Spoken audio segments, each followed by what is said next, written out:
29:21.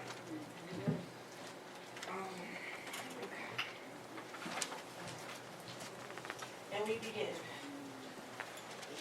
Thus said the Lord God, when I shall have gathered the house of Israel from the peoples among whom they are scattered, and shall be sanctified in them in the sight of the nation, then shall they dwell in their own land which I gave to my servant Yaakov. And they shall dwell safely therein, and shall build houses, and plant vineyards. Yea, they shall dwell safely, when I have executed judgments upon all those that have them in disdain round about them, and they shall know that I am the Lord their God. Amen. Now, I wrote a little stuff because I'm trying to be professional, so give me a minute. He promised to be, he made promises to Abraham from the beginning. He confirmed it with Yaakov when he fought with his messenger.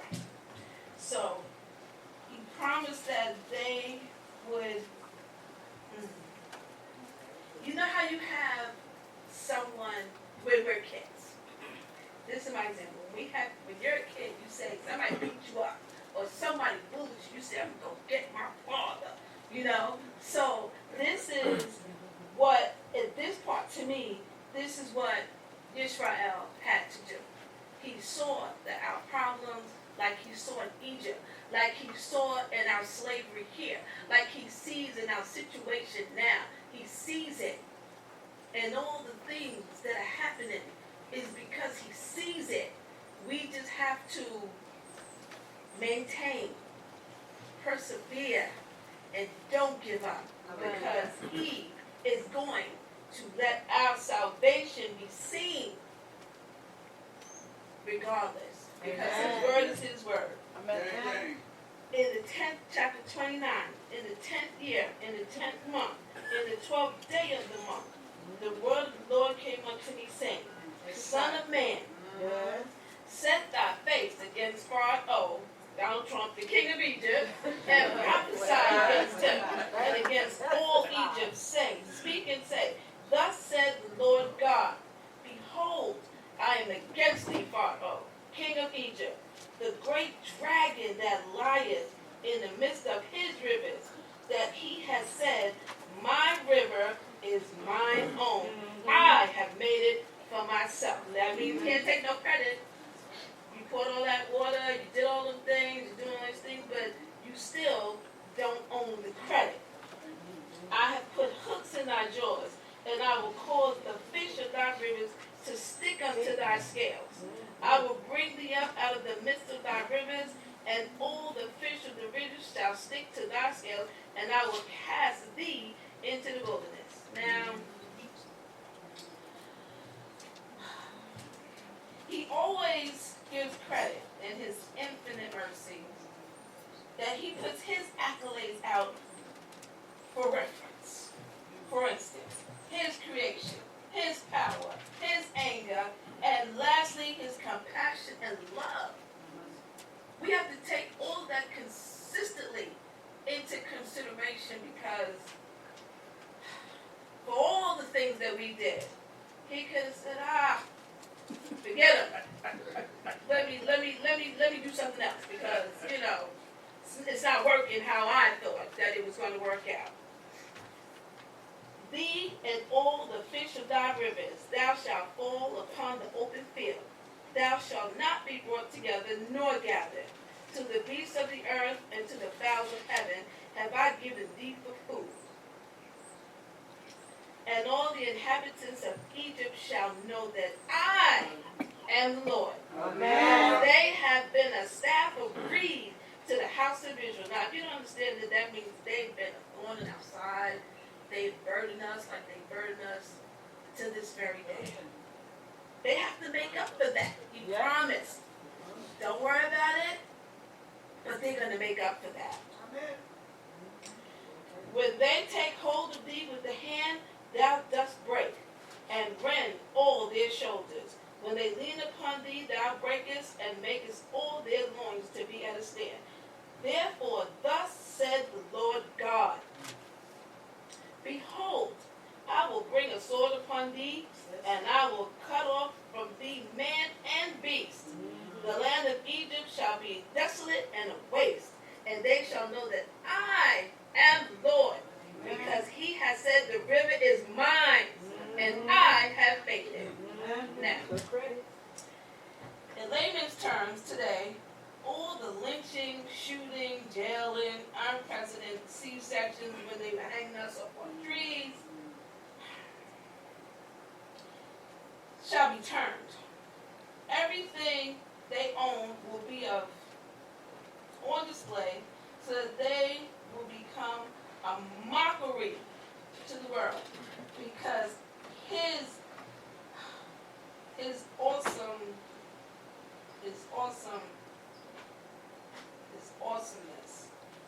his resume is the only resume at this point that's credible.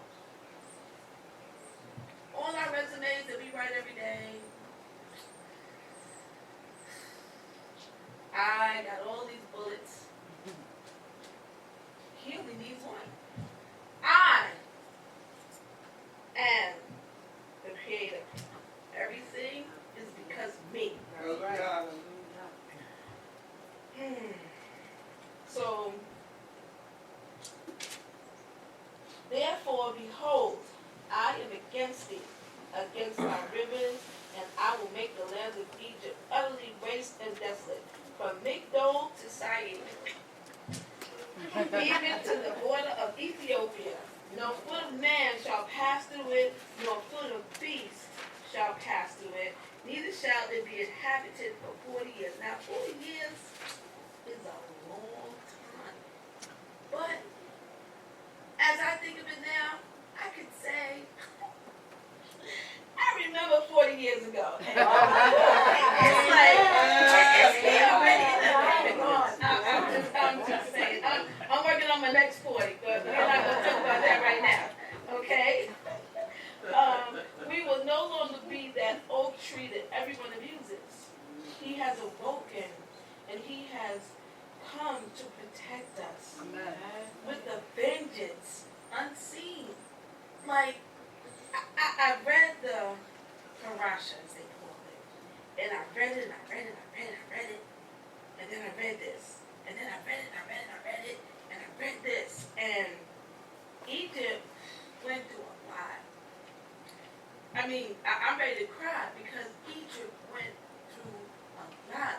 Like I tell a rabbi, from the first fly that fell down, oh Lord, just take it. I don't care. I don't need to see the blood. I don't need to see the gnats. I don't need to see the flies alone.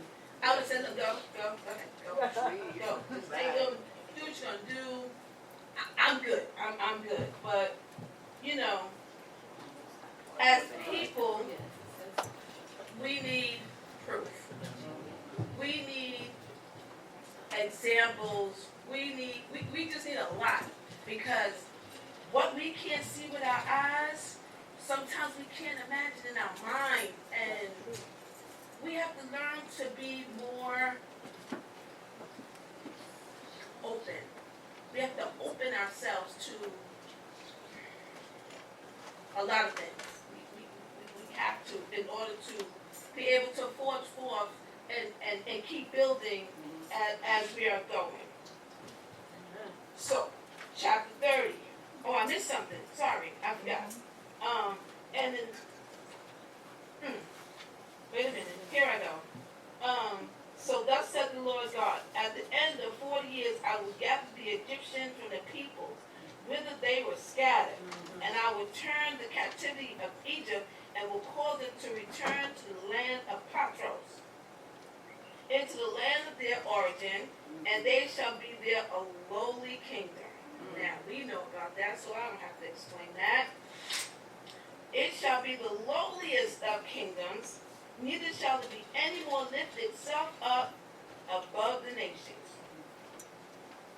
I will diminish them, that they shall no more rule over the nations. Now, I'm sure that when the Hyksos came, Rabbi,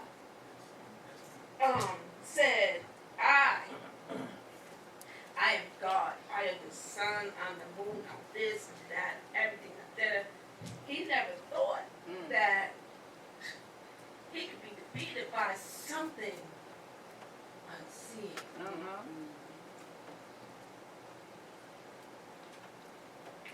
Think about it.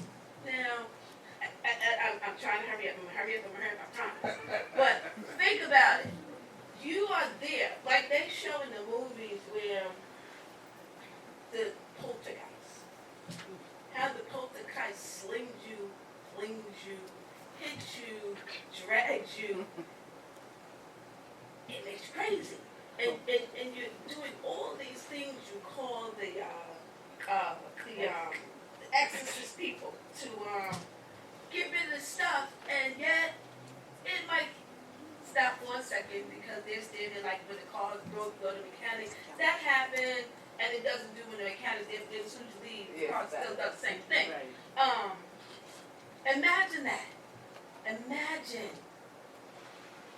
Because, like I said, I read the parasha, and only 4 things from what I remember reading from the beginning that his magicians could do. Only 4.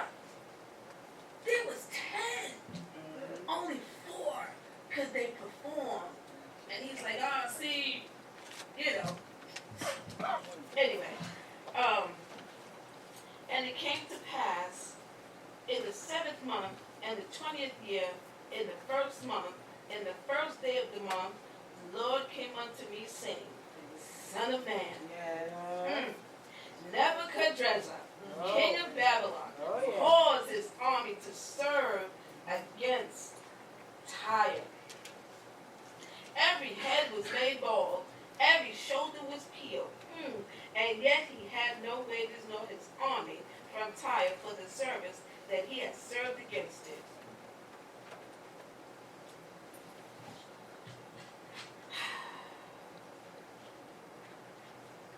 I'm going to finish and then I'll read my stuff.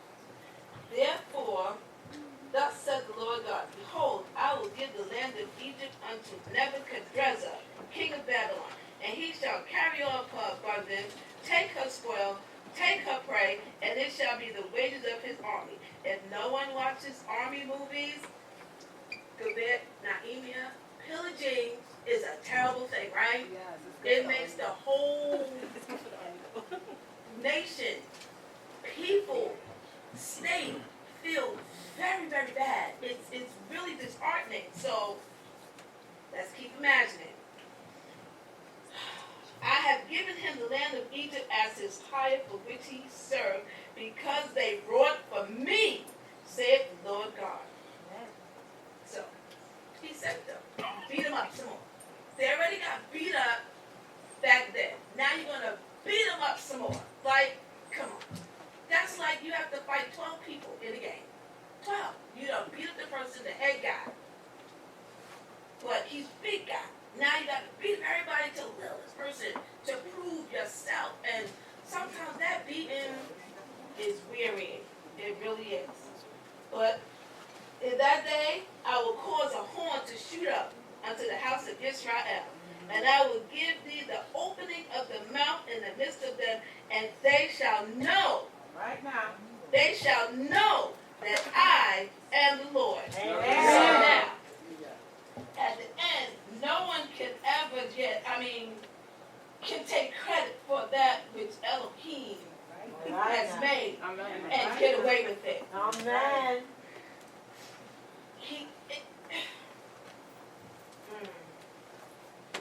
Parents are like that. I brought you in, and I can take you out.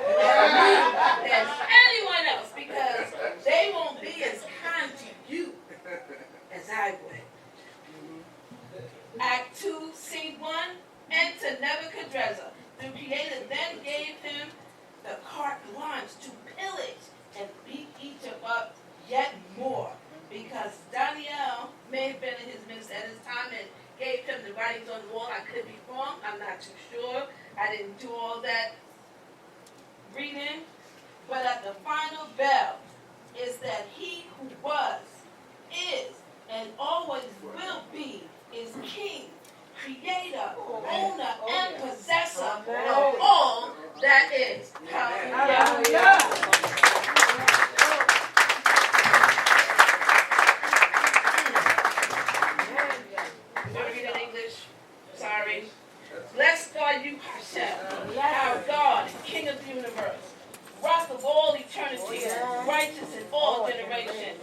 trustworthy God who says and does, who speaks and fulfills, all of whose words are true and righteous. Amen. Trustworthy are you, Hashem our God, and trustworthy are your words.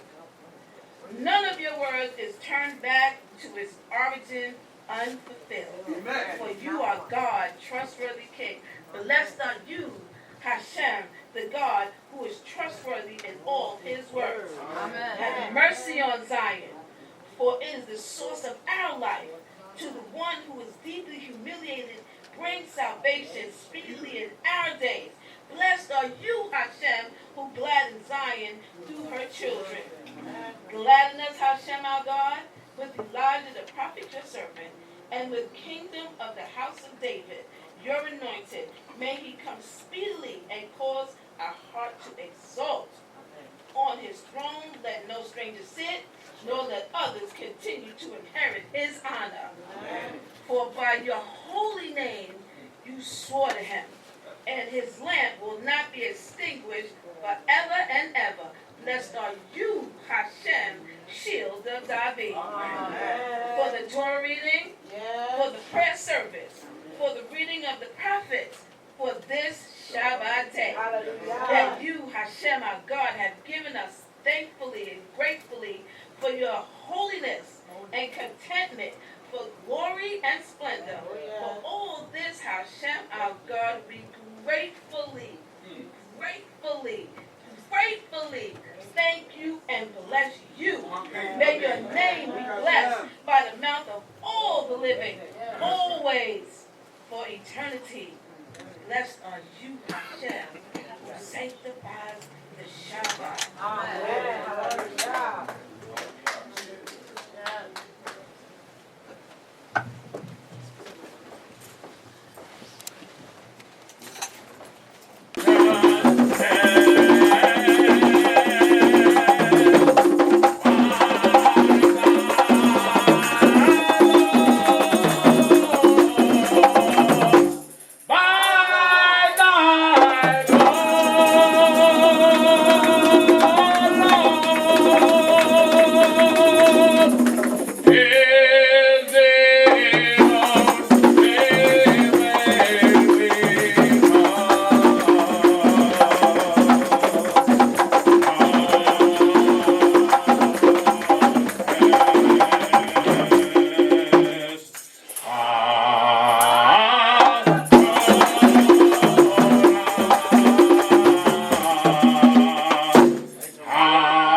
Hallelujah.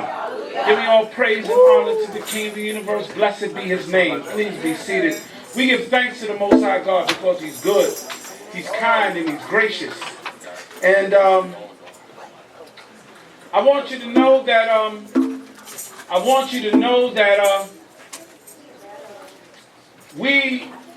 hope y'all listening to me, we have to be more grateful than we are. I mean, I don't know where you think your gratefulness level is at. Right? I can't say. But what I'm telling you as a whole, we need to be more grateful. Am I saying it right, Moreh? That's right. We need to be more grateful for what he does for us. We take it for granted. We wear life like it's disposable. You understand? We haven't figured it out. That we live like a flicker of light before the master of all the world. You ever notice when someone leaves here, there's no fanfare? No trumpet sound. The moon don't turn colors. The sun don't give a blip. The bird don't even stop flapping its wings. Am I saying that our lives are insignificant? No, what I'm saying is that his life is all significant. And everything must pay homage to the one who lives forever. Amen. So, we're going to have a song, and then the choir, are y'all singing today, choir? Okay, so here's what we're going to do.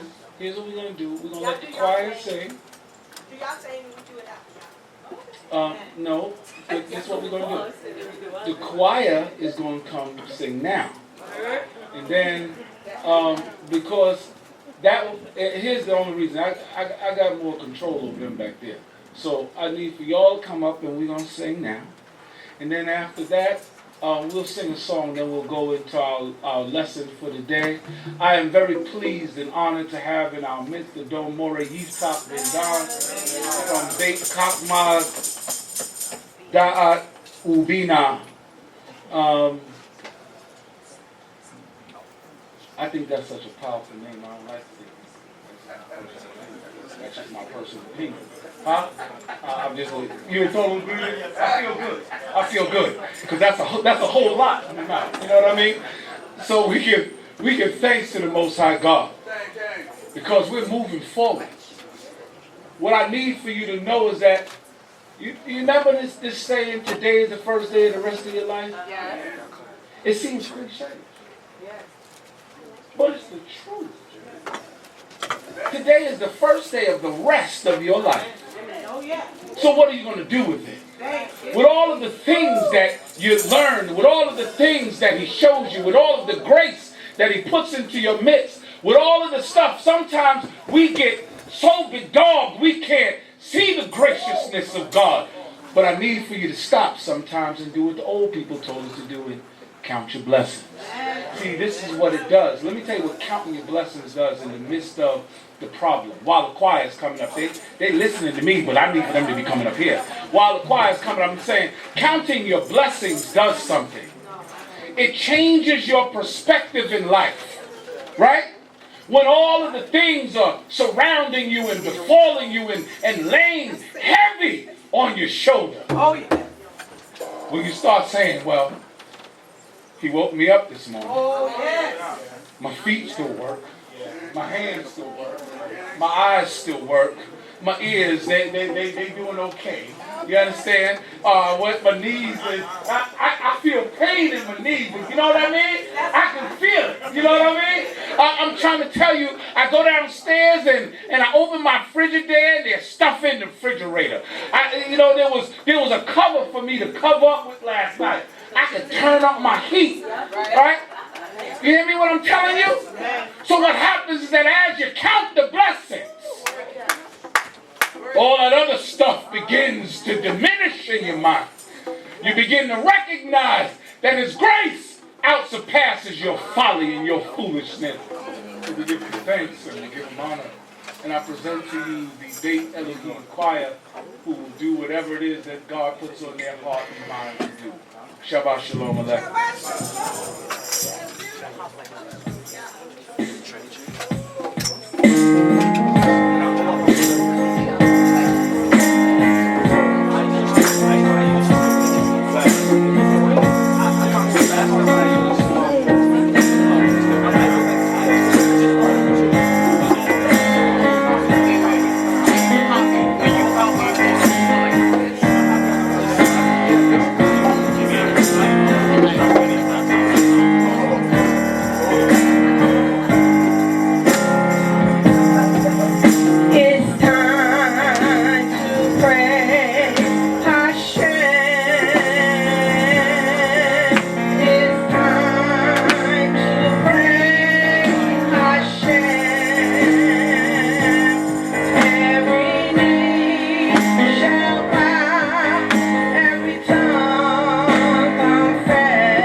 God's gonna trouble the water.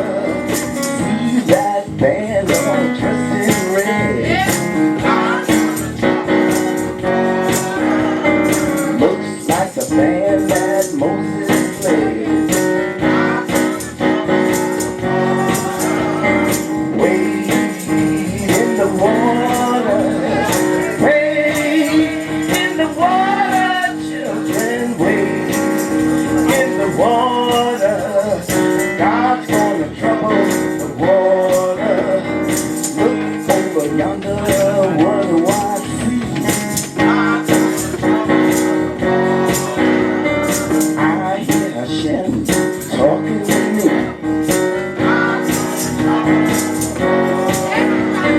Wade in the water. Wade in the water, children. Wade in the water. God's gonna trouble the water. If you don't believe I've been redeemed, and then follow me down to Jordan Street. Wade in the water. Wade in the water, children. Wade in the water. God's gonna trouble the water. I said God's gonna trouble the water. God's gonna trouble the water. God's gonna trouble the water.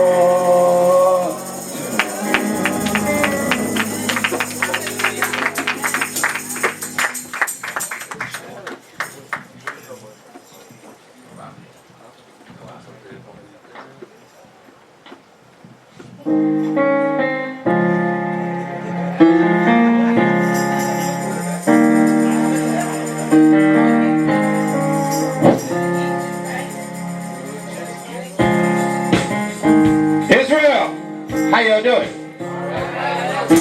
Just making sure y'all awake in here.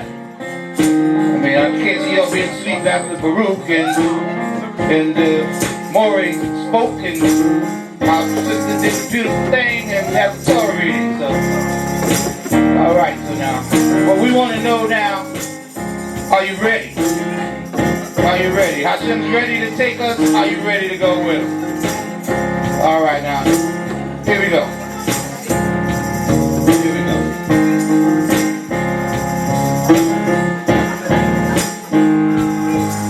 Now Israel, get ready. There's a train a-coming. Don't need no baggage. You just get on board. All you need is faith to hear the diesel humming. You don't need no ticket, you just thank the Lord, and we're going to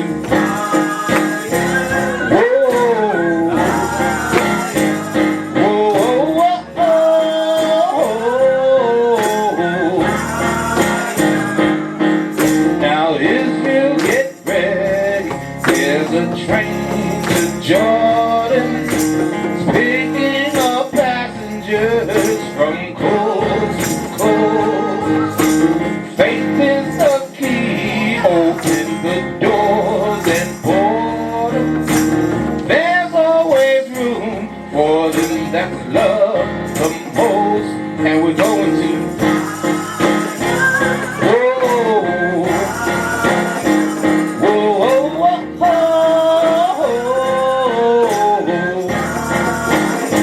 Now listen, there ain't no room for the hopeless sinner that give up all mankind just to save his soul.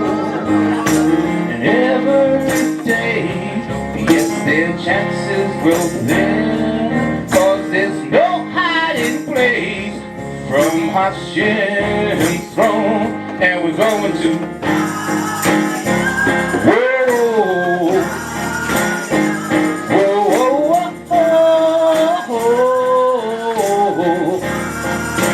All right, Yahweh. Here we go. Roll call. Hashem said in the Torah, Pharaoh, let my people go. Israel, are you ready? I will call you by your name. Say, Hula! When I call your name, you can raise your hand, stomp your feet, proclaim your name. Roll call. Come on. Reuben, hallelujah. Come on now. Simeon, hallelujah. Judah, amen. Levi, all right. Come on. Dan, all right. Naphtali, Issachar, Yitzhak, Asher,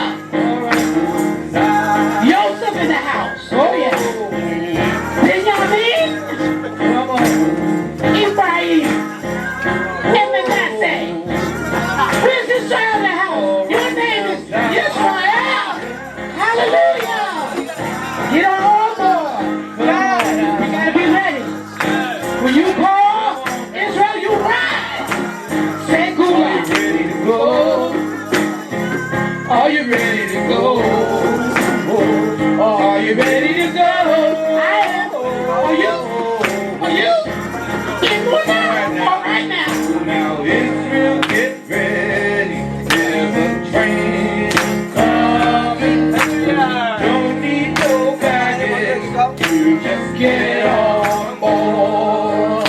All you need is faith. Go now. People's armies. You don't need no ticket. Maybe an airplane, you know. You just thank the Lord. Hallelujah. Hallelujah.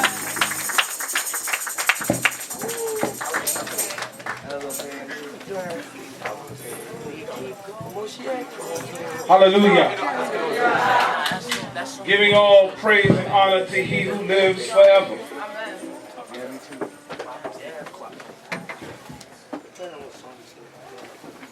To our Chief Rabbi, Kefa Shmuel Funeh, to the master of this house, even in the presence of Rabbi Shalom Olevi, to Rabbi Azriel, Bain Dahn, and Moreh Yeftahk. Another day. Hallelujah. To the members and friends of this great congregation, I greet you, Shabbat Shalom Aleichem. You know, I was listening to what the choir was singing, and the second song they sang, Wade in the Water. Then they said, get on the bus, get on the plane, on the boat, train, sir. Get on the train.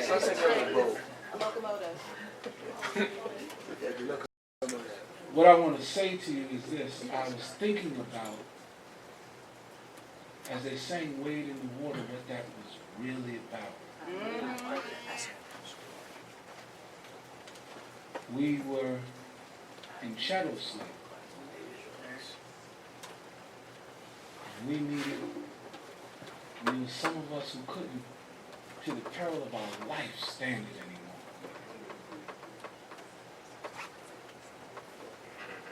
And this woman, this great woman, Mrs. Harriet Tubman. Talk about it. She led the Underground Railroad. Took our people from slavery to freedom. And one of the ways that they knew how to go was that song, Wade in the Water. You had to skirt the water to do a few things. That was the way. It also broke up the tracks, and the people didn't know, and the smell changed, and the whole thing. This is what I'm telling you, that as we moved, we were coming from different plantations. This is my message to you.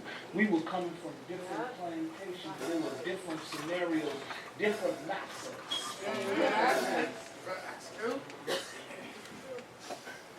And as we traveled along, we either did it in lockstep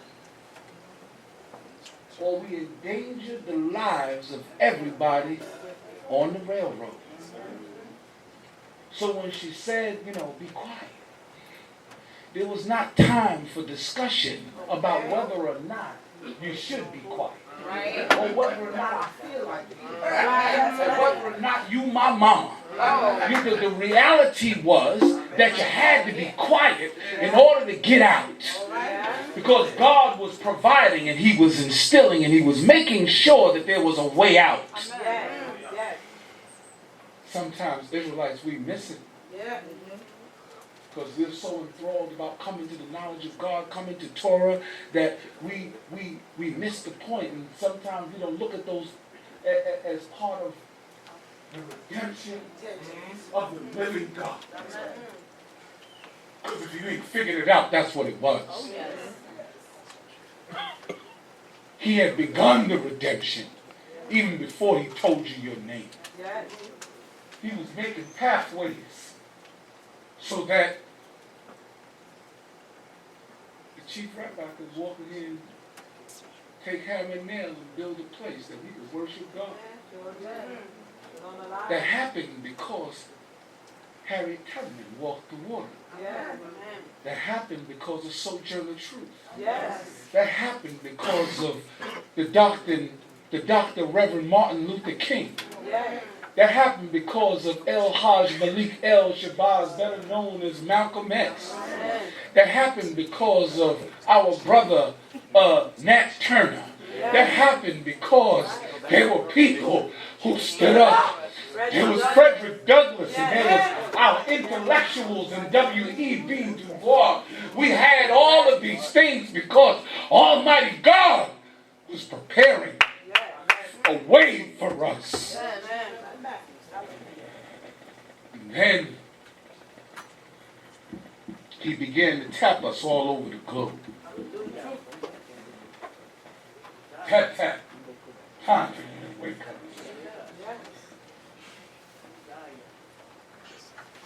He got him in Kansas. He woke that man up. Talk about the prophet William Saunders Crowley. He said, I don't know it all. I don't have it all. But God has already told me this is what it is. And it's going to come in droves. It's going to come in pieces. And they have been coming in pieces. And I bless God for their coming. He woke up people on the continent all over the place. They started doing Shabbat in 1914 in Nigeria because of some priest that said this is what we're supposed to do. All right. In South Africa, they were waking up. In Uganda in 1919, they woke up. Right here in the early 1900s, He tapped a man. He tapped a man named Wentworth Arthur Matthew.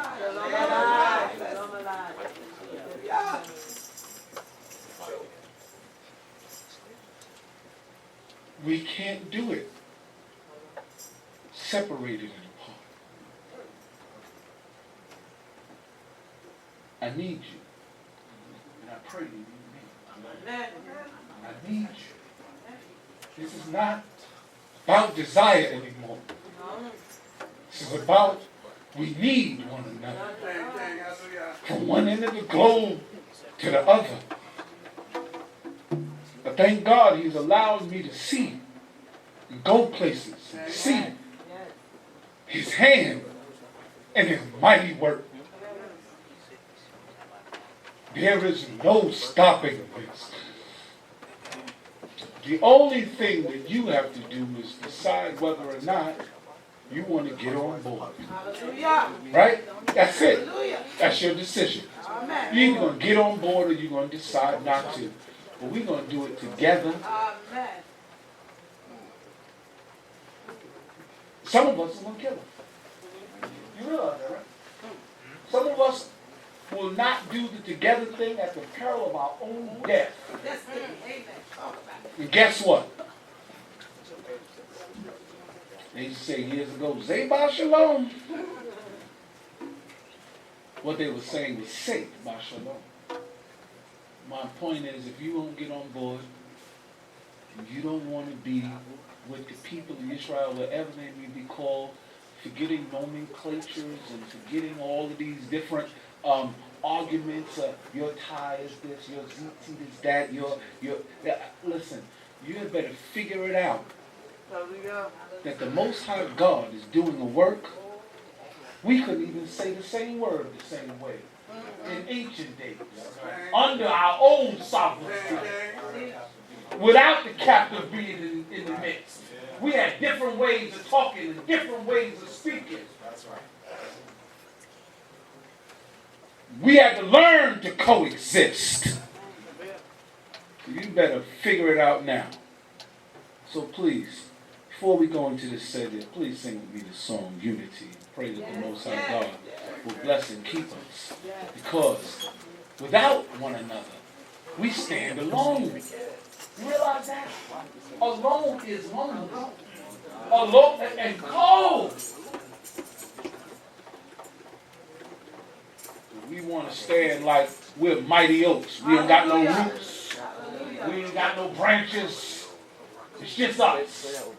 Like Pharaoh. The river is mine. You ain't figured it out? Please sing with me this song. Fingers spread, a hand is weak. Out is vain,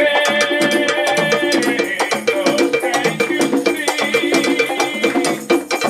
Oh, that hand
can make us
Giving all praise and honor to the King of the universe. Blessed be his name.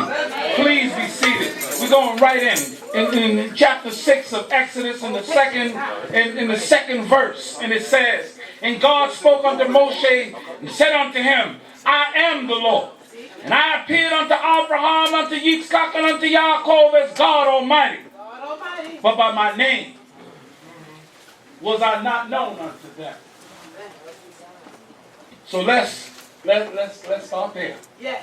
Take your time. He said, your fathers knew me as El Shaddai, God Almighty. Right? For those of you who like to break up words and get into this little etymology thing, think about this. The word Shaddai is this contraction of the word Asher, die. Think about it. Some people say, well, no, it's from the word shad, which means sustenance. However you want to look at it, this is what I'm telling you, that this is the God that the word die means enough. Right? This is the God that's enough. Right? All by himself. He don't need no help. He don't need no somebody to come and give him direction or allow him to. This is the one who is enough. I'm enough. You know what you're thinking? I don't know what your mind is at. He said, but they didn't know me by this name. The name of the King of the universe. I want you to know that I get it when people don't want to say it. Because it's holy. It's holy in a way that I don't think most of us, probably me included, really understand. Right? This is the name he said, I didn't even reveal this. And I listened to the commentary and said, oh, this one knew this and this. But the King of the universe said, see, I opt with him all the time. He said, they didn't know me by this name. Yes. Well, Rabbi, I look in the Tanakh, I look in the Torah, the name of God is flung throughout the Torah from Genesis on out. Someone wrote that, you know. Someone who already knew God wrote that. So they called him by what they knew him as. But the reality was that your fathers, Abraham, Isaac, and Jacob, didn't know him by this great name. They knew him as El Shaddai. And now when he came to us now as a people, when he met Moshe up on the mountain, after he told him, he said, I will be that which I will be. Right? Because they tried to dumb God down. I am that I am. I can say that. Right? You can say that. I am that I am. I'm a man. I am that I am. Right? But the one and the only one who can say, Eshe, Asher, Eshe, I will be that which I will be. When he went on and he gave his full name, because Moses said, like, who should I tell him? He said, I am the eternal. Now, the name of God, or as they call it in Greek, the tetragrammaton, the name of God is a construct of the verb to be. Now, the word to be in Hebrew is hayah. That's the construct form. Or the construct, I guess, would be lihyot, right? But the root or the shoresh of that word is hayah. Hayah. Or most shoresh of any word is the third person, past tense, singular, masculine. Yes? So the word hayah means he was. Yeah? If you want to say I am, or if you're speaking in the present tense, the verb is constructed hoeh. If you want to talk about the future tense, the word becomes yeh. Hear that? Yeh. I'm here to bear witness that the name of God is a construct of the past, present, and the future all at the same time. That he alone can live in an existence where he is in all times, in all places, in all things, all at the same time. He's talking to Moshe right now. See, we can't comprehend that.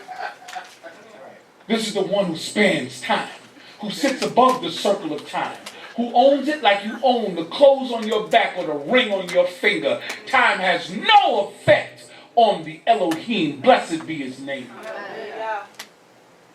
So we don't frivolously say his name.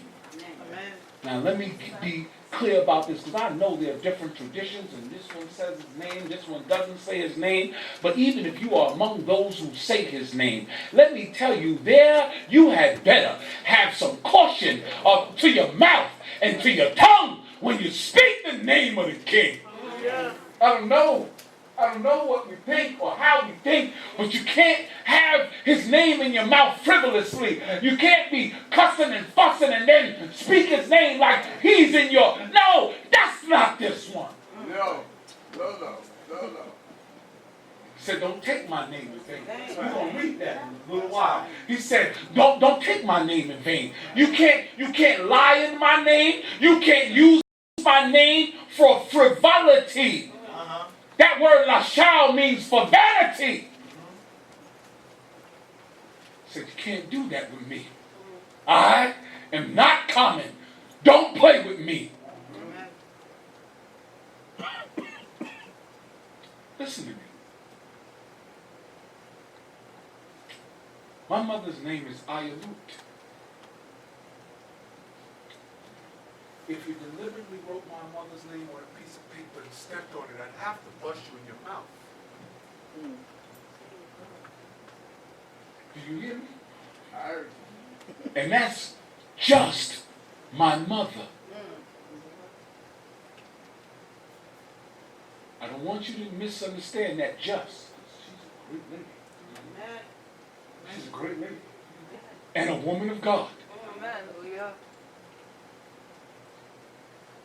But what I'm saying is that if you would feel that, someone would take your mother's name and put her on a piece of paper. Look at you. I don't know who wouldn't be ready to fight. You ain't got to talk to me. You already talked.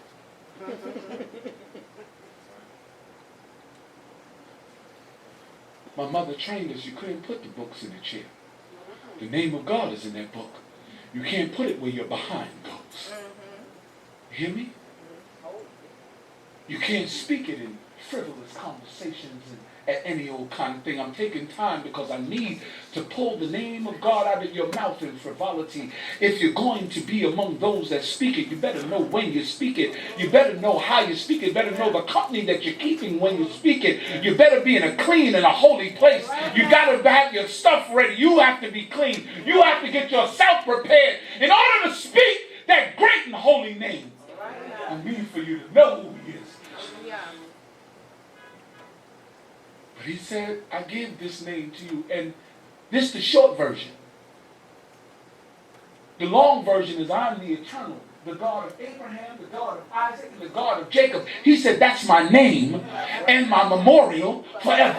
So I don't care who you are. I don't care if you come from Istanbul, Turkey, Poland. I don't care where you come from or who you are. When you get ready to call the God of the universe, his proper name is the eternal, the God of Abraham, the God of Isaac, and the God of Israel.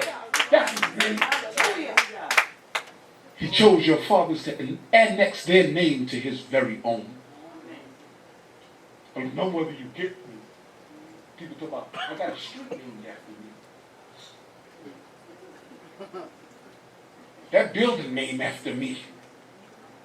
I got kids named after me. But when the all holy,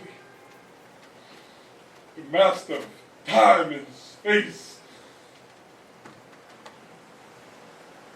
thinks about you enough to attach your name to his own. Let's read. I have also established my covenant with them to give them the land of Canaan, the land of their sojourn, and when they sojourned. And moreover, I have heard the groaning of the children of Israel, whom the Egyptians keep in bondage, and I have remembered my covenant. Wherefore say unto the children of Israel, I am the Eternal, and I will bring you out from under the burden of the Egyptians, and I will deliver you from their bondage, and I will redeem you with an outstretched arm and with great judgments, and I will take you to me for a people, and I will be to you a God, and ye shall know that I am the Eternal your God, who brought you up from under the burdens of the Egyptians, and I will bring you in unto the land concerning which I have lifted up my hand to give it to Abraham, to Yitzchak, and to Yaakov, and I will give it to you for a heritage. I am the Eternal. Listen, I want you to know that I am the Eternal. That was a period. That's right. In case you didn't get it. When the Most High God ends a sentence and ends it with saying, I am the Eternal, he just put a seal on it. Like there's nothing in heaven or earth that can break this. I've already established it. And there's nothing and no one that can change it. That's why I'm telling you, whether or not they like it, whether or not people approve it, applaud of it doesn't matter at all. The children of Israel are going to come from every walk of life, from every corner of the earth, and they will serve God because he spoke it and his word is good. I am the Eternal. That's what he said. The next verse says, and Moshe spoke unto the children of Israel, but they hearkened not unto Moshe, for impatience of spirit and cruel bondage. I'm going to leave that alone. Moreh going to leave that alone. Wow. So, this is what we're dealing with here. Moshe starts crying. Lord, I heard you, but he's still trying to get out the job. My lips is uncircumcised. Right? Lord,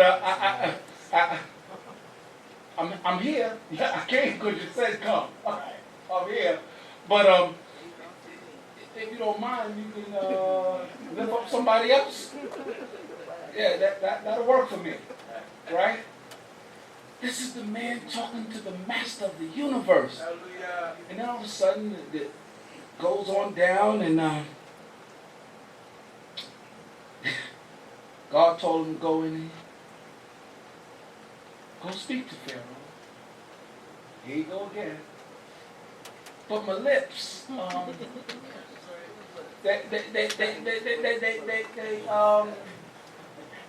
they don't work so good.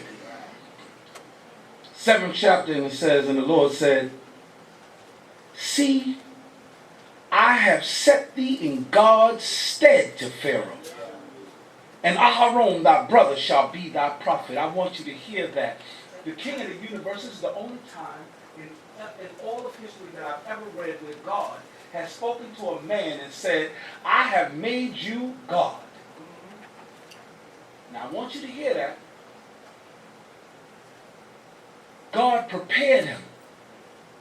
You think this is fake humility that this man got? God made him and knit him together. He was the meekest man on the planet. And therefore the only one who can have a statement like that made to him and it not blow up his brain. Yes. I'm God to Pharaoh? But he still didn't get it. He said, your brother Aharon is going to be your prophet. Thou shalt speak all that I command thee, and Aharon thy brother shall speak unto Pharaoh, that he let the children of Israel go out of his land. And I will harden Pharaoh's heart, and multiply my signs and my wonders in the land of Egypt. But Pharaoh will not hearken unto you, and I will lay my hand upon Egypt, and bring forth my host, my people, the children of Israel, out of the land of Egypt by great judgments. and the Egyptians shall know that I am the Eternal, when I stretch forth my hand upon Egypt and bring out the children of Israel from among them. And Moshe and Aaron did so as the Lord commanded them, so did they. And Moshe was 80 years old, and Aaron was 83 years old when they spoke unto Pharaoh. So they was 80 and 83 years old when God sent them on a mission. Moshe's life was weird. He went through, he grew up, he went through school, he did all that stuff. He became a man, and at 40, he had to break out. Then it seemed like he got his retirement first. He was sitting back with his wife, his kids, and little sheep. Life good. Life good. It's a good life. Get up in the morning, give me some little milk. My wife make me some bread. I go out there and take. The dogs do most of the work. Oh, yeah, I do. Stand up and watch them. Come back. My wife waiting for me. Wow, this is good. Then came that day. Then came that day. Break time over, Moses. Break time over. I got work for you to do. Come up here and see me. So now here they are in the thrall of this. It says, and when Pharaoh shall speak unto you, saying, show a wonder for you, then thou shalt say unto him, thou shalt say unto Aaron, take thy rod and cast it down before Pharaoh, and it become a serpent. And Moshe and Aaron went in unto Pharaoh, and they did so as the Lord had commanded. And Aaron cast down his rod before Pharaoh and before his servants, and it became a serpent. And then Pharaoh also called for the wise men and the sorcerers, and they also, the magicians of Egypt, did in like manner with their secret arts. For they cast down every man his rod, and they became serpents, but Aaron's rod swallowed up their rods. And the Pharaoh's heart was hardened, and he hearkened not unto them as the Lord had spoken. So now, I got to interrupt to tell you this, that, we read this and it sounds like they were able to do the same thing that Moses did, right? I'm here to tell you no. And I'm going to prove my statement, because now just hold on for all of you who say, well, that's what it says, Rabbi. Yes, I understand, but I want you to see what I'm telling you. Now, God, he had a rod that was really a rod. And God did what God does to turn the rod into a serpent. Do you think a magician really had the power to turn a piece of wood into a serpent?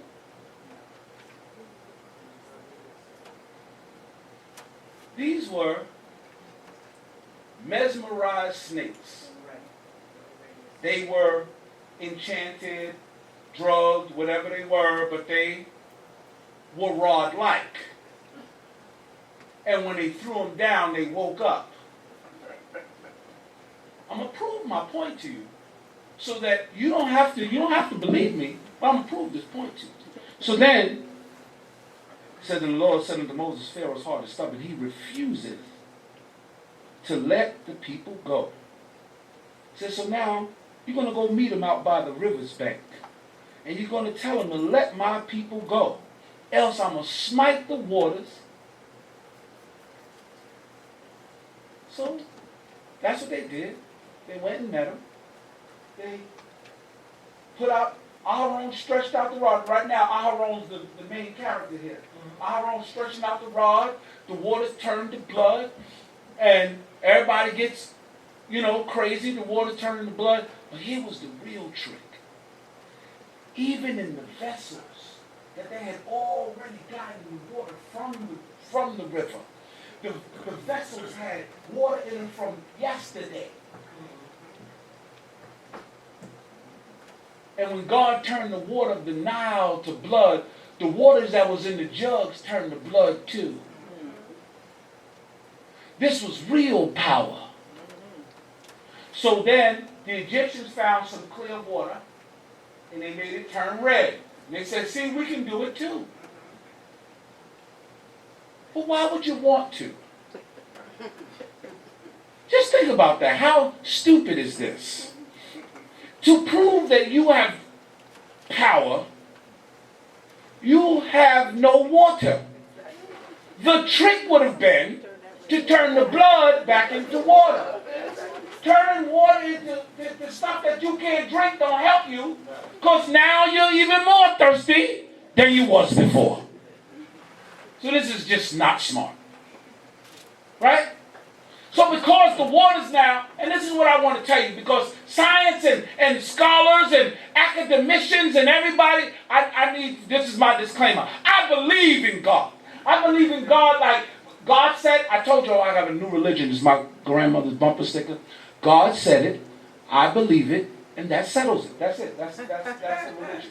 That's it. That's the whole religion right there. So now, I'm saying, but for all of the academicians and all of the people who say, well, it could have happened is that the volcano could have spewed out mud and it turned the river red, and then because the river was full of mud and this and so now the frogs couldn't live in the water, so now they had to come up onto the. So here's my question to you. Let's say all that is true. Is it any less amazing that if God would kill the water by putting whatever he put in the water to make it putrid for the animals to live in, that now they have to come up on the river's bank, and now, and listen, it wasn't a frog. It wasn't 10 frogs. It wasn't 10,000 frogs.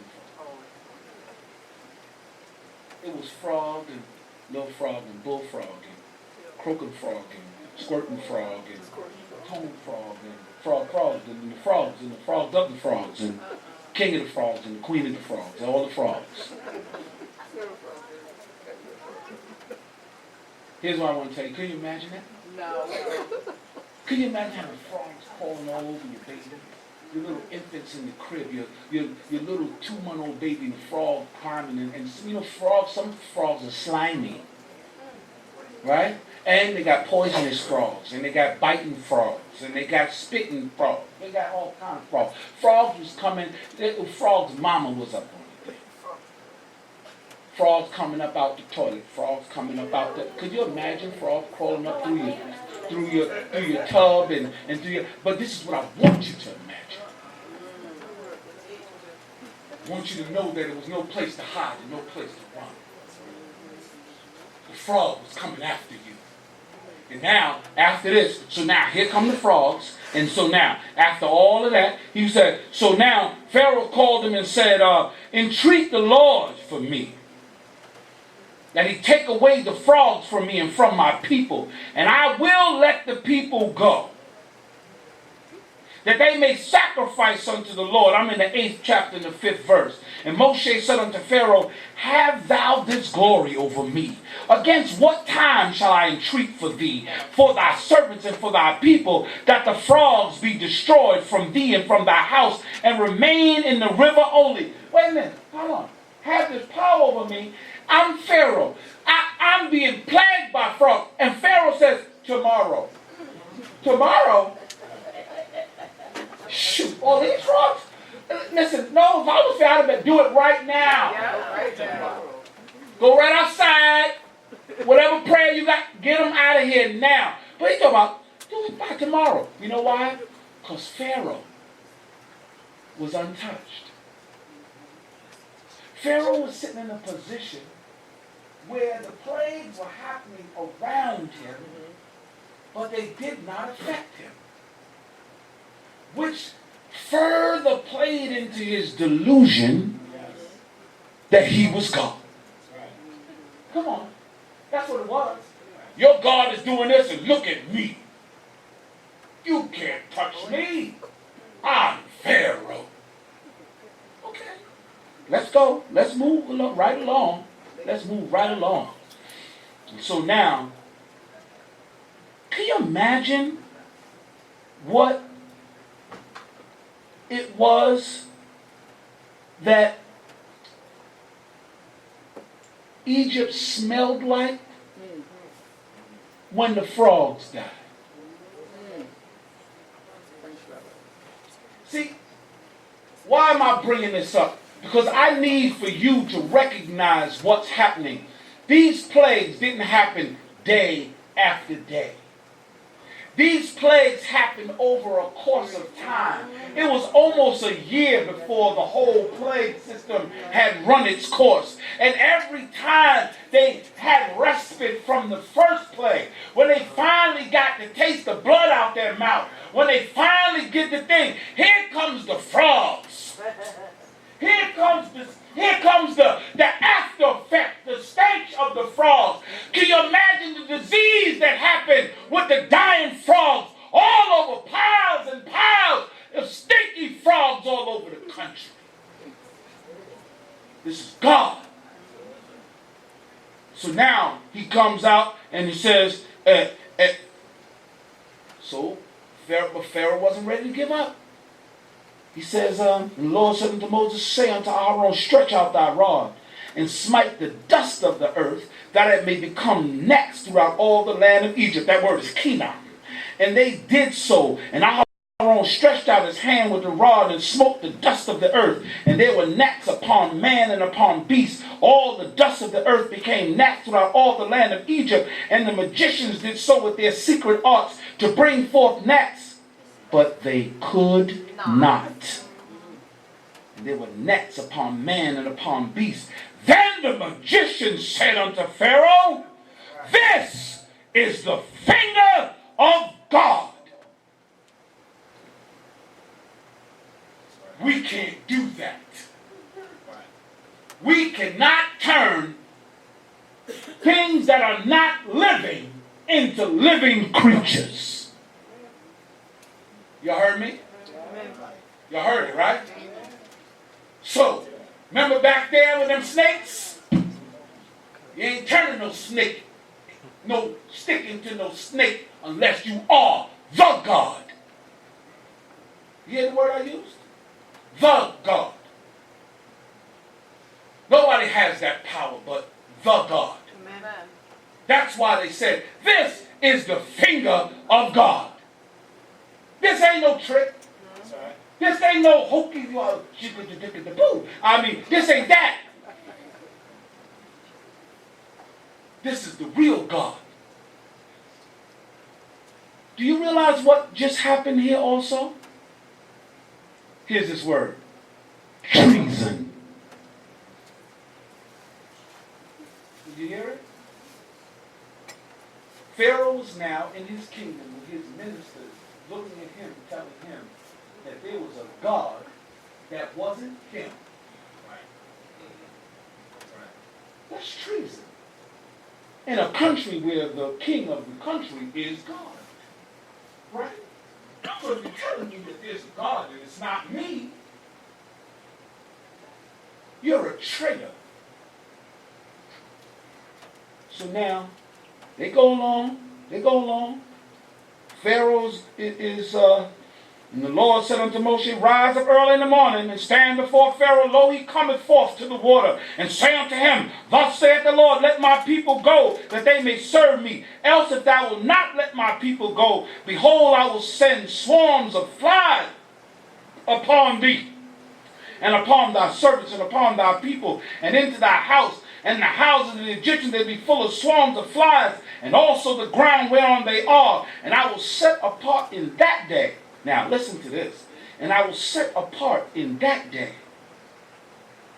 the land of Goshen, in which my people dwell, that there be no swarms of flies shall be there, so to the end that thou mayest know that I am the eternal in the midst of the earth, and I will put a division between my people and thy people. By tomorrow shall this sign be. Well, what was happening, Rabbi? What God is, you mean the Israelites got plagued with frogs and with gnats? Yes. Because God had to get everybody's attention. Everybody has to get in order. Everybody has to know this is me. Why? We were living in Egypt under pantheons of gods. Our mind had been bedaubed and stupefied by the things that we lived under. And now all of a sudden God had to shake us loose. So here came the blood and the frogs and the gnats. But this last plague, God said, Pharaoh, listen, I'm not going to let that one touch them. Because now I have to let them know that I'm separating them from all the families of the earth. That they are my people individually. I got something else to tell you about these swarms of flies. The word for fly is zavuv. I've not seen another word for fly. This word, arov. I want you to hear this word. You know this word. You know it in a slightly different construct. You heard the word erev? Erev means what? Evening. So what's evening? Tell me what an evening is. Come on, help me. Real quick. We ain't got much time. Let's go. A mixture of light and dark. These weren't flies. This was a whole mix-up of animals that God sent into Egypt. You hear it? Mm-hmm. Wasn't no little pesky flies. It was some of everything. God was sending in the cleanup crew. All the nasty frogs, all this was happening. All this was happening to dead people, the live people. That God was preparing a feast for his beasts. But you imagine the lions, the tigers, the bears, and everything turning on you.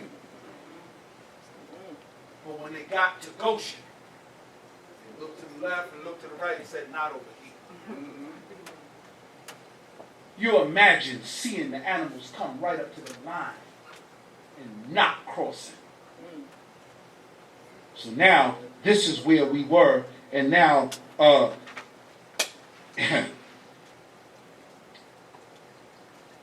says, so now it tells them, you know, get out. I'm going to let you go serve God, but you can't go very far. And who you taking? Moses said, no, listen, that's not how this works. That's not how this works. We taking everybody. Now, listen to the word I use, and I use it purposely, and I want you to hear me what I'm saying. We taking everybody. And everything we got. But you just supposed to be going, we don't know what we need. God might tell us to ride around on the horses 7 times around the day. God might tell us to do this. God might tell us, we don't know what we need, so we're going to take all our stuff. But we only going 3 days journey. We just going to go worship. Hint, hint. Pharaoh wasn't stupid. Pharaoh knew you. I let them out that gate. They ain't coming back. They ain't coming back. They ain't coming back. But they taking all their stuff and they going to go out 3 days and going to come back. They ain't coming back. So he says, and Moses says, behold, I go out from thee, and I will entreat the Lord that the swarms of flies may depart from Pharaoh and his servants and from the people tomorrow. Only let not Pharaoh deal deceitfully anymore, not letting the people go. And Moshe went out from Pharaoh and entreated the Lord, and the Lord did according as Moshe had said. And Pharaoh's heart and Pharaoh hardened his heart this time also, and he did not let the people go. I want you to know, Pharaoh didn't have a choice. Right. You know, a lot of people say, well, you know, Pharaoh had done this. Pharaoh did not have a choice. Right. God had told Moshe from the time that he walked up on the mountain, he said he's not going to do it. And what's going to happen is that I'm going to multiply my signs and my wonders, and then he's going to let you go. Because not only do I have to deal with Pharaoh, but I have to deal with my own people who've been subjugated to this foolishness for 400 years. So you go tell Pharaoh, thus saith the Lord, the God of the Hebrews, let my people go that they may serve me. For if thou refuse to let them go and will hold them still, behold, the hand of the Lord is upon thy cattle, which is upon the field, and the horses, and the asses, and the camels, and upon the herds, and the flocks, and there shall be a very grievous murrain. So now God is going to put a disease on all their animals. Quiet as is kept, from the Nile to the frogs, to the bugs, to the cows. These were all gods of Egypt. If you haven't recognized what's happening, the master of the universe is at war with the gods of Egypt. He is showing each and every person that's alive that the Nile can't save you. I can kill her. The beetle can't do nothing for you. The snake can do nothing for you. I treat them like what they are, creatures and property. This is what the God of the universe is doing right now in the face of the Egyptians and in the face of the children of Israel. And so now, my word to you is, Israelites, pay attention, because the terror that's happening in this world is not just for the rest of the world, it's for you too. God is getting all of our attention. God is shaking the whole world. He wants to get your attention. But are you going to pay attention? Or are you going to sit back because God keeps us huddled, and God keeps us protected, and God keeps us safe from all of the nonsense, so that we in turn forget Him?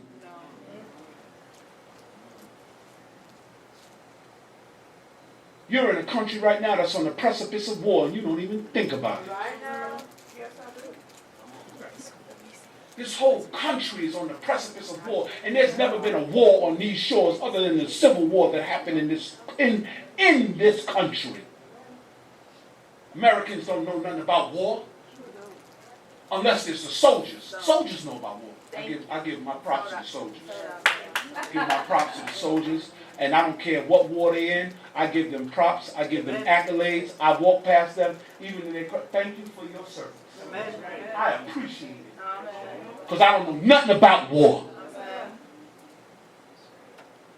Israelites, oh, it's not our war. These people. I don't care who war it is. Right now, I live in America, and I'm glad that we ain't got no wars on our shore. And I would look at Dr. Naimi, and say, thank you, darling, for going over there and making sure that I did not have to. Bless the Lord. All of the people in this, in our own community have gone over there and served and fought. And some of them didn't come home. They sent my sister over there too many times.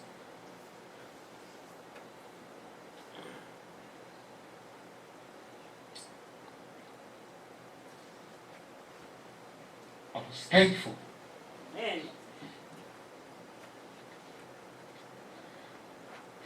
Because he didn't have to be. Amen. He didn't have to be that gracious. Amen. So I'm thankful. Don't die, He said,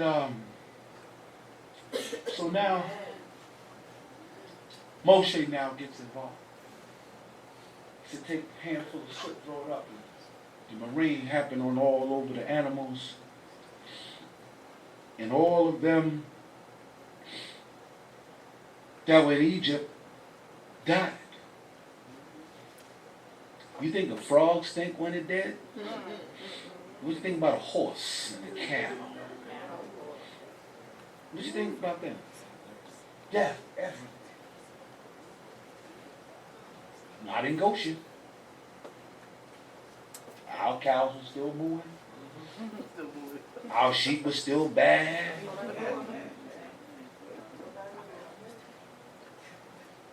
So now God goes and says, rise up early in the morning. Go tell Pharaoh, thus saith the Lord, the God of the Hebrews, let my people go that they may serve me.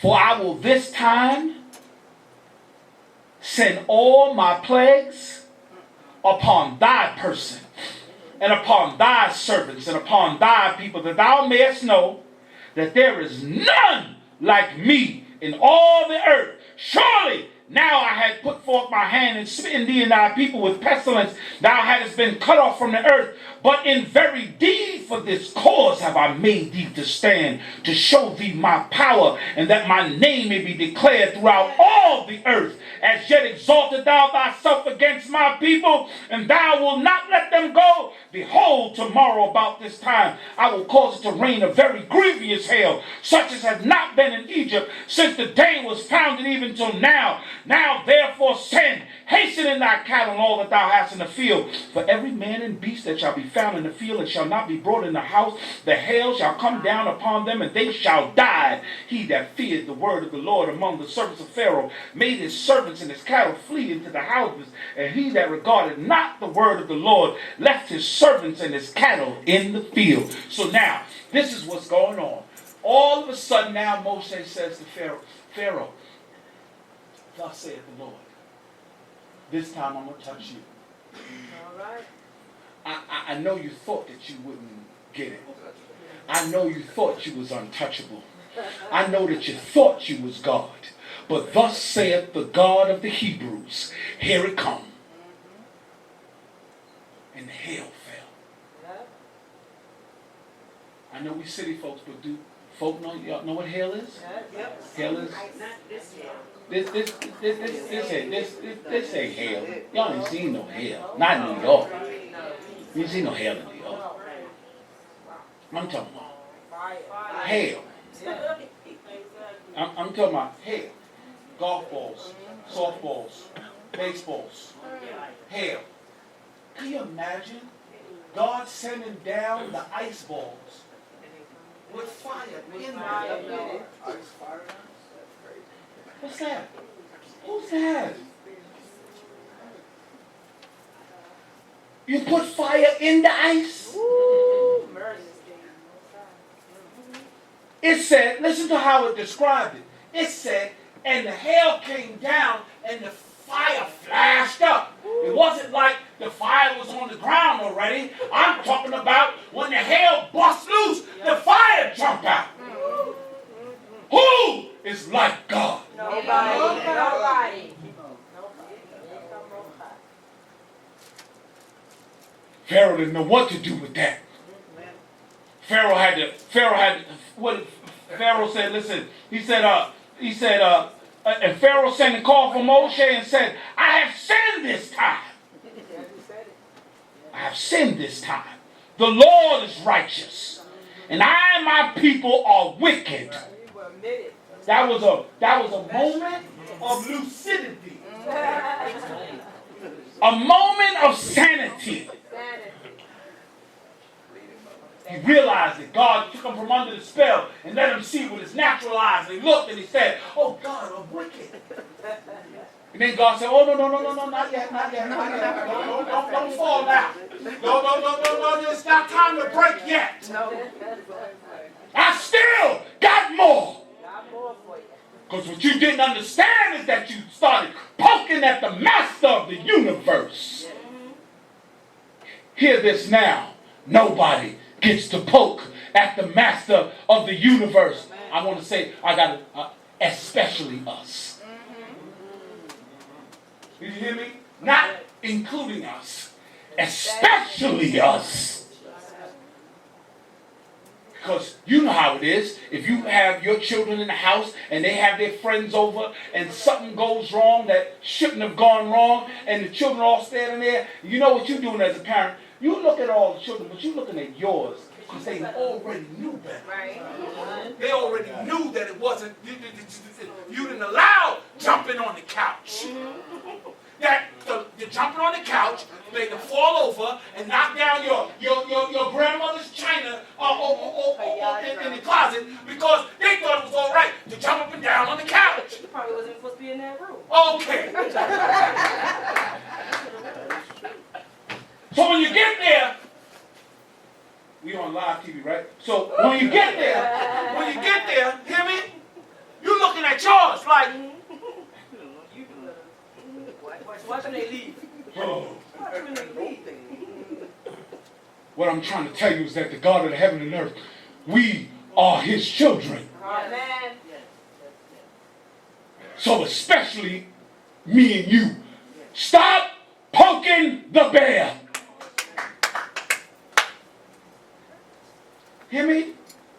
All they need to do is stop poking at him. He said, so now God caused the hail to cease. God got a whole lot more for him. And we bless the name of the Most High God. Because he's good. And his mercy endureth forever. Please, rest your seat as I will bring before you God's minister, even Moreh Yeftahk, Dahn, Ben Israel, Baruch.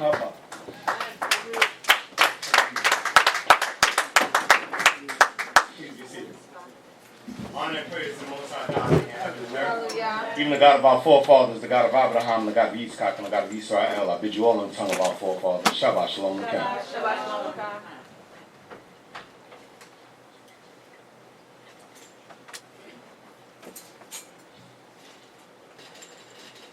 Spirituality. Some of us have it, and some of us don't. Not everybody you know is searching for God the way you're searching for God. Not everybody you know, God is touching them the way God is touching you. And it's important to remember that. Because as we deal in our day-to-day lives, sometimes we're looking for a sign from God, from somebody who can't answer that call. Sometimes we're looking for a word from God to somebody who can't answer that call. I say this about spirituality. More than likely, the reason why you're sitting in this seat is because God has touched you in one way or another throughout the course of your life that lets you know that he's real. Amen. There was some point in your life where something resonated inside of you, whether it was a word that you heard, whether it was a song that you heard, whether it was an action that you seen fulfilled that made you say, that's God. Amen. And so I say to our youth, if you haven't felt it yet, wait on it. That moment will come. Yes, sir. Yes, sir. I'm telling you that there's a point in life where things can be going far left. And then God just comes and he taps you on your shoulder. I'm still here. I'm real. I'm the one that your parents were talking about. Now it clicks for you. Some of us it happens early in our life. Some people it happens later in life. But the beauty of it all is that once it happens, you know you've been selected. Because there will be some people who will go through their entire life and won't get it. And if you heard me speak before, I've said this, it's the biggest struggle that I have in my life right now, to actually see people my age and think they're never going to get it. It just won't click for them. They'll never be mature. They'll never understand the greatness of God. And the reason why it's a struggle for me, because I'm like, how can you not want God in your life? I know what he's done for me. Till it came to the point where I had to realize that God is not working in their lives the way he's working in my life. And that's the time when you look at your heart. That's the time when you have to give yourself a little bit more credit. That's the time where you have to erase the self-doubt. That's the time for you to stop and say, we've been questioning ourselves for far too long. Why me? What is so great about me? I sin also. But the difference between you and them is that you intend to do the right thing. That's why God is touching you. That's why God is showing you signs. That's why God is showing you wonders. That's why Pharaoh was never going to get it. Because you think Pharaoh, do you really believe that Pharaoh never heard of God before? There was an entire people living in his country that he had rule over. You didn't think he knew what they did and how they operated and the God they called on? Oh, yeah. He had to have known. The thing is, he chose to ignore what they were doing. Oh, that's just them doing their thing. God was building it for a time and a season. The same way he's building this country. And this time in this season. Don't believe for 1 minute that the people who run the White House don't know who you are, don't know what you're about, and don't want to destroy you because of who you are. The only question is, when will be the time that we decide to activate our spirituality? Because I'm telling you, as a youth, God was talking to me for a long time, and I chose to ignore it because I wanted to have fun. As a youth, I stopped and I said, I know that's right. I know I need to change certain things, but you know what? My friends might look at me funny. If I talk about God right now, they might actually talk about me and might not want to be my friend. And so what happened? I had to spiritually mature to the point where I didn't have to worry about what they thought about me. Come on, sir. Or how I was doing things. Come on, sir. Because guess what? God is more important. Not only God is more important, my life is more important. And my friends don't control my life. I control my life. God controls my life. And so then as we think about it, we think about destiny. If I'm really worried about my life, and if I'm really worried about what God thinks, what am I destined to do? And where does that answer lie? Right here, in this book, within these scriptures. I didn't know what God wanted until I read about it. It didn't click to me what God wanted until I prayed about it. And then I had to realize that there's power in prayer. But then at the same time, I had to realize that there were other things distracting me. And we don't like to admit that about ourselves. See, there's a lesson in humility that we have to have with ourselves. That we don't have all the answers, and sometimes we need to go searching for the answers. There's a point where I have to admit to myself that I am still incomplete. There's still some more growing to do. And you know why that happens? Because we allow things in our personal lives to distract us, to make us what we read in this say there called impatient of spirit. Spirituality, spiritual, spirit, what is dictating your mood? A godly spirit, we can understand that. An evil spirit, we can even understand that. But I stop and I say, these people couldn't hear God even though God was beginning to work in the earth. What verse was that? Was that the 8th verse? 9th verse. And Moses spoke unto the children of Israel, but they hearkened not unto Moses for impatience of spirit and for cruel bondage. Can our job distract us? Can school distract us? Can bills distract us? Even sometimes our mate can distract us. We don't like to admit it, but it can be so. And I stop and I say, we got to learn to look past those things. We can't let the minutia hold us back. Because when God calls, it's time to work. And though these people couldn't hear Moses, that didn't stop the show. That's right. Though these people couldn't hear Moses, the snake, the rod was going to turn into a snake. The river was going to turn into blood. The fish were going to die in the river. The frogs were going to come up. The arov was going to come. And the children of Israel would have to sit back and marvel at the work of God. Amen. Because let me tell y'all something here. That impatience of spirit, that is a nice way of saying to the reader, they didn't believe in God. They didn't believe in God. They knew there was a God, but they didn't believe in God. That's who we are here, these days and these times, 2020. We continue to be a people, and I'm talking about collectively. We continue to be a people that we know that there's a God in heaven, but we don't have faith that God will come and bring his judgments in our days and in our times. And so we hear people speak about God, and we like, yeah, they're close, but they don't exactly get it.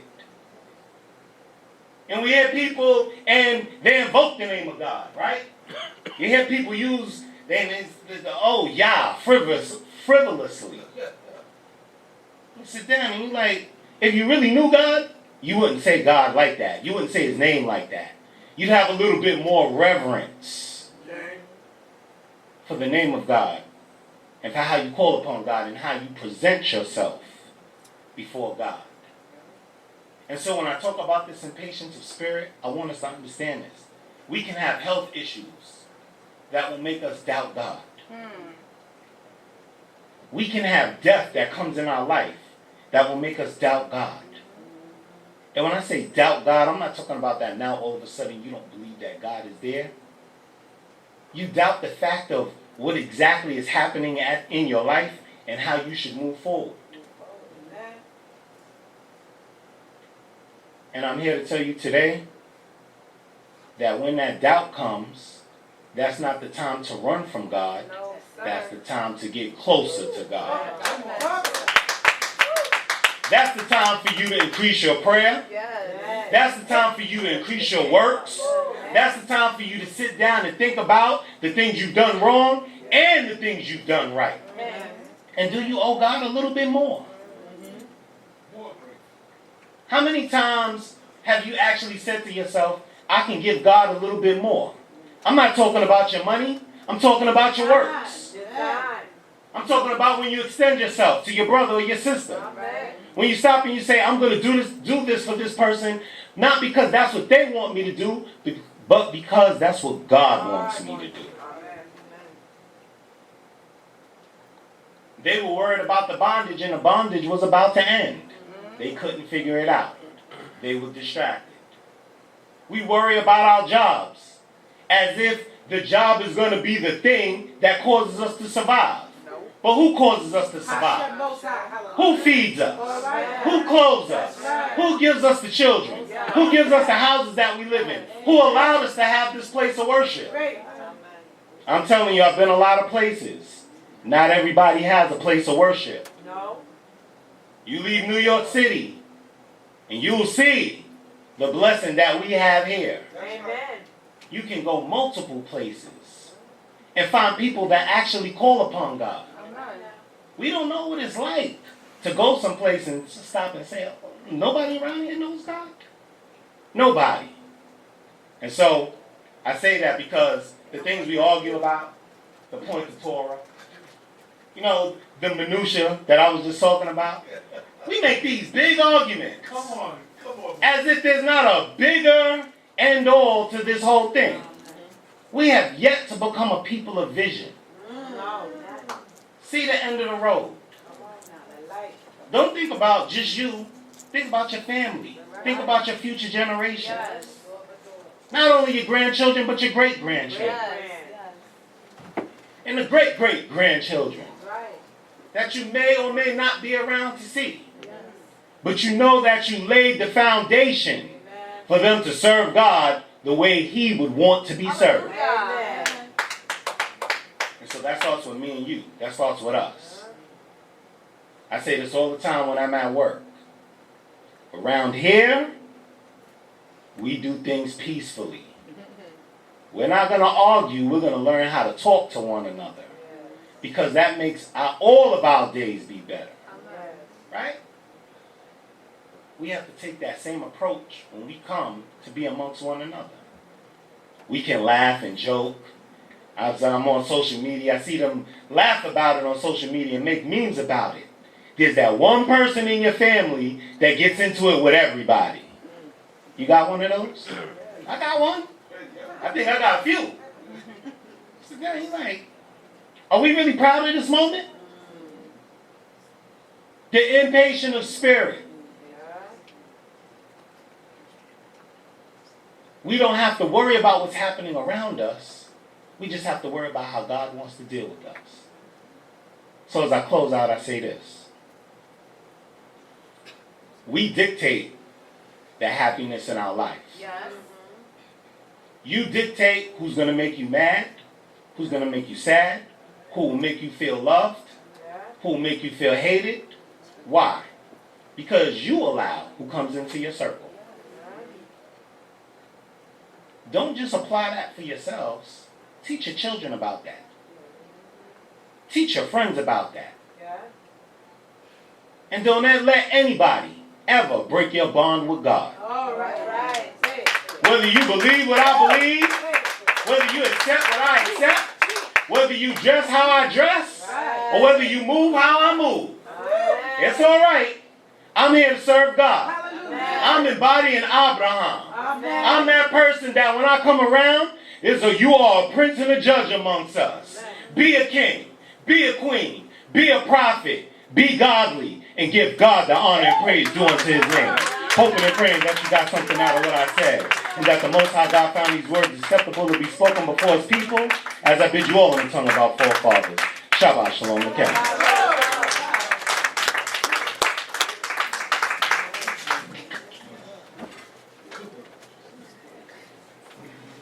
We give thanks to the Most High God. What are we doing now? You want to? Announcements. Okay. And type. We give thanks, and please be seated. We give thanks to the Most High God. The shamans said we're doing announcements and type. We give thanks to the Most High God for all of his goodness and his mercy. Thanking him for allowing us to have this opportunity on this holy Shabbat day. I thank him for my brother, Moreh, Yeftahk, being Dahn. Because, listen,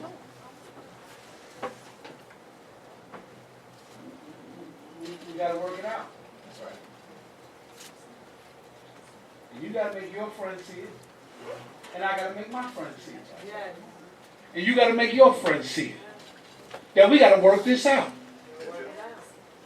That your zealousness for God is not going to be impeded by my zealousness for God. There's plenty of room for everybody. You understand? You know, there's plenty of room for everybody. All you got to do is serve God. Serve God. I would like to acknowledge the presence of Nasi Dawid Ben Yehudah. Blessed be the Most High God for your life, sir. Yes. You know, it's important that we see it. I'm just